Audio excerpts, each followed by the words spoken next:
তোর কি করছেন বাচ্চা? লেগে যাবে তো। লেগে যাবে। নিকুচি করেছে আমার খাবার।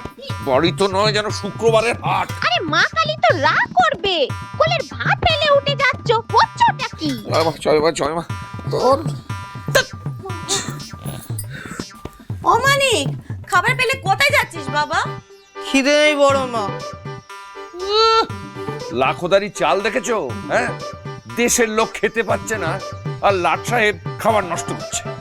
আমার ছেলের কি দোষ? হ্যাঁ, এত কোদল আর কোটা শুনেই তোর পেটটা মরে গেল। দেখলে দেখলে সব দোষ জানো আমার।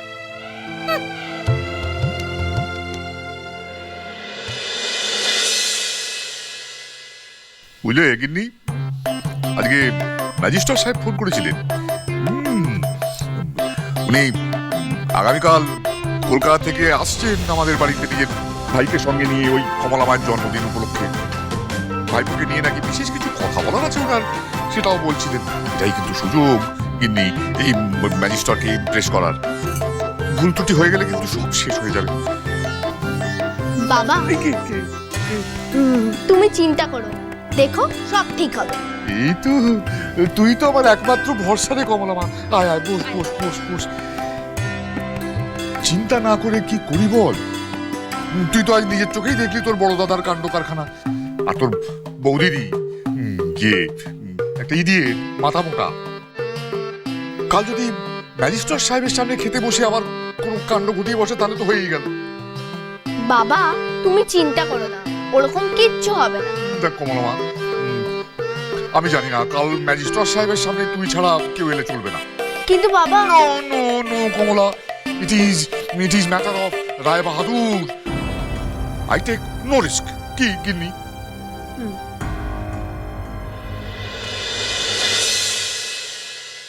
কিছু বললেই ছেলে নিয়ে বাপের বাড়ি চলে যাব। আর উনিও হয়েছেন তেমন। ছোট বউ সোহাগী বলে তাকে কিচ্ছুটি বলবেন না। আর আমার বাপের বাড়িতে সাত কুলে ওই ভাই আর ভাইয়ের বউ যারা কেউ নেই, তাদেরকে দু চোখে সহ্য করতে পারেন না। চাপে নউলে সম্ভব। ওদিকে আমার ভাইয়ের সাথে কোন্দল করবে, আর আমাকে বাদির মতো ফাটিয়ে মারবে। এই এক মাজা বাসন সব আমাকেই মাজতে হবে, তারপর পানও সেজে দিতে হবে। উফ, আমার হয়েছে পোড়া কপাল। মুতের মতো কেটে মরবো, তারপর ভোটাও শুনতে হবে। নিকুচি করেছে এই সংসারে, নিকুচি করেছে সবকিছু।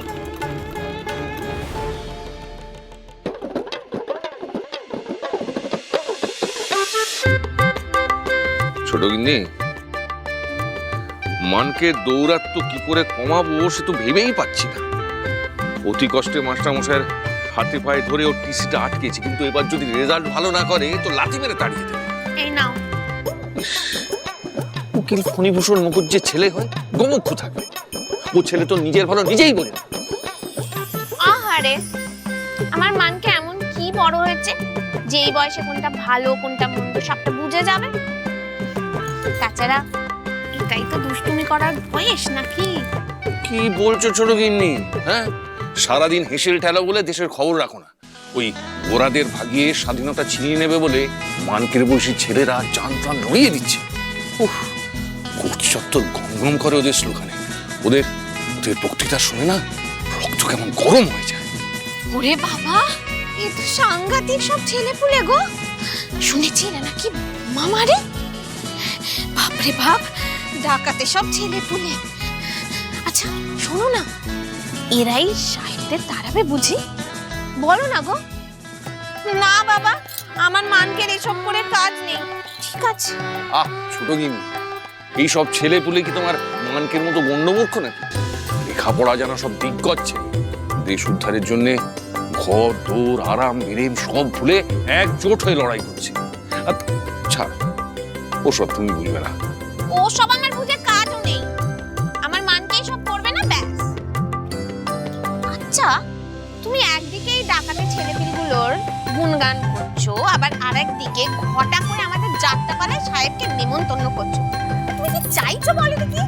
আরে নেমন্তন্ন করছি কি আর সাধে করছি, তার কারণ সাহেব এসে যাতে ওই যাত্রাপালা দেখে বুঝতে পারে যে লন্ডনের থিয়েটারের থেকে আমাদের বাংলার যাত্রাপালা কোনো অংশে কম নয়, আমরা কোনো দিক দিয়ে পিছিয়ে। যাই হোক, মোদ্দা কথা যার জন্য এত কিছু, তা তোমার ছেলেকে তো আর কেউ দেশ উদ্ধার করতে বলছে না, মন দিয়ে পড়াশোনা করতে বলছি, সেটা কি ও করছে? এত নিশ্চিন্তে পড়াশোনা করতে পারে তার জন্য এত বড় একটা ঘর বানিয়ে দেয়, কত আলো আসে, হাওয়া বাতাস খেলছে, তাতে কি ওর মন বসছে পড়াশোনায়?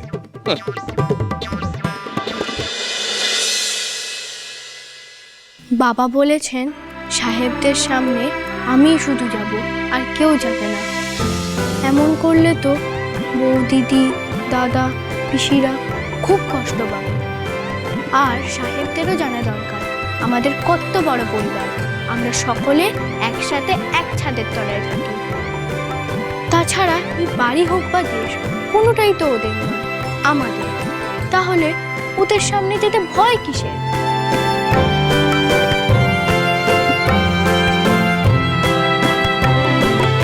আমি সবাইকে যা যা শেখানো সব শিখিয়ে দেব। কাল এ বাড়ির সকলে সাহেবের সামনে মাথা উঁচু করে গিয়ে দাঁড়াবে। তুমি এত চিন্তা করো না তো, আমি কে লোকে দিয়ে গুরুদেবের কাছে খবর পাঠিয়েছি। আমার মানকের জন্য একটা লক্ষ্মীমন্ত মেয়ে দেখে দিলেই দেখবে সব ঝামেলা চুকে যাবে। আরে তুমি আবার বিয়ের কথা শুরু করলে? হ্যাঁ, বিয়ে একটা সমাধান হলো? হ্যাঁ হ্যাঁ, সমাধান হলো। আচ্ছা, স্বামীকে আমি বিয়ের কথা বলছি, তখন দেখলে না দিদির কাণ্ডখানা? দেখলে তো, বাড়িতে মানকের বউ এলে বাড়ির কাজকর্মে দিদির হাতে হাতে লাগতে পারবে। তাই নাকি রে ছোট? তা তোর যে দেখছি আমার জন্য অনেক চিন্তা। তা বলি কি ছোট, পরের বারে মেয়ে এসে কি কাজ করবে কি কাজ করবে না সেসব নিয়ে না ভেবে নিজেও তো একটু কাজে হাত লাগাতে পারিস। অবশ্যই তুই কাজে হাত লাগালে ওনাকে হাত করবি কি করে, তাই না? দেখো দিদি, আমার মাথা একদম ঠিক নেই এমনিতেই, আমার কথা বাড়াতে একদম ভালো লাগছে না, খালি তেজ মেরে কথা বল। না বাপু, আমি এখন যাই গে।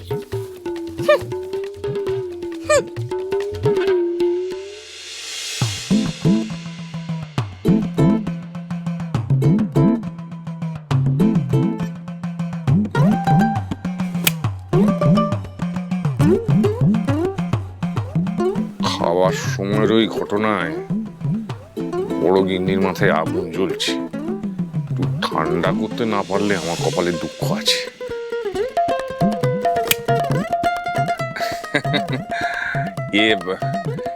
একটু কাছে এসে বসবে বড় গিন্নি? হ্যাঁ, বলছি কি, একটু পাখার বাতাস করবে, একটু একটু পাটা টিপে দেবে বড় গিন্নি? মানে আজকে খুব খাটাখাটুনি গেছে, মানে ভীষণ ব্যথা করছে। ওর আর মুখো মিনছে। তোমার ছোটকে দেখলেই যত পীড়িতের কথা আসে না, আর আমাকে দেখলেই খালি পা টিপে দাও, গা টিপে দাও, বাতাস করো। কেন কেন কেন? আমাকে কি বাপের চাকর বলে মনে হয়? না না, এই কি কথা ছিড়ি বড় গিন্নি? হ্যাঁ, ছোট গিন্নি তোমার থেকে বয়সে ছোট, ওর ওপর রাগ করা তোমার মানা। তবে রে, আবার যত জল টেনে কথা। দাঁড়াও, আরে বাবা, তোমায় আমি দেখাচ্ছি মজা। হ্যাঁ, না না, আরে করছে বাবা রে, পাইবাতে করছে। হ্যাঁ, পাইবাতে করছে। আরে এই রে বাবা রে, খুব লাগ। আরে বুঝতে পারলে না আমার জন্য ছোট পান ছেড়ে দিলাম, ওমনি কাপ করে গিলে ফেললে। লাগবে তো বাবা রে, পাইবাতে করছে তো তোমার পান আমি। আরে বাপ রে, কি হচ্ছে কি? আরে আরে বাবা, বড় গিন্নি আমার ভুল হয়ে গেছে, ভুল হয়ে গেছে, আমি কথা দিচ্ছি এরপরে তোমার হাতের সাজা পান ছাড়া অন্য কারোর হাতের পান আমি খাবো না। এত রাগ করলে চলে গিন্নি? আমি না তোমায় তোমার সব রঙ্গ না আমার জানা আছে। ও মা তারা, মা তারা, ওকে ঠান্ডা করো না। মাথা গরম করার মতো কাজ করে এখন মা তারাকে ডাকা হচ্ছে। দাঁড়া, আরে কি হচ্ছেটা কি? চুপ করো না, লোকে শুনতে পাবে। ফণীভূষণ মুখুজ্জে ওই কোটে গোরাদের পর্যন্ত কেঁচা খুলে দেয়, আর লোকে যদি জানতে পারে যে ঘরের মধ্যে সে বউয়ের হাতে মার খাচ্ছে, তাহলে তোমার ছেলের মতো আমাকে ওই ঘোমটায় মুখ ঢাকতে হবে। হ্যাঁ, ঘোমটায় মুখ লোকাবে। এই আবার মারছে। আরে কি হচ্ছে কি? আমি পেট করছি। আরে ওহো, লাগবে তো। ওরে বাবারে, খুব লাগবে। করো তুমি, কেন খেলে পান? শ্রীমান পৃথ্বীরাজ।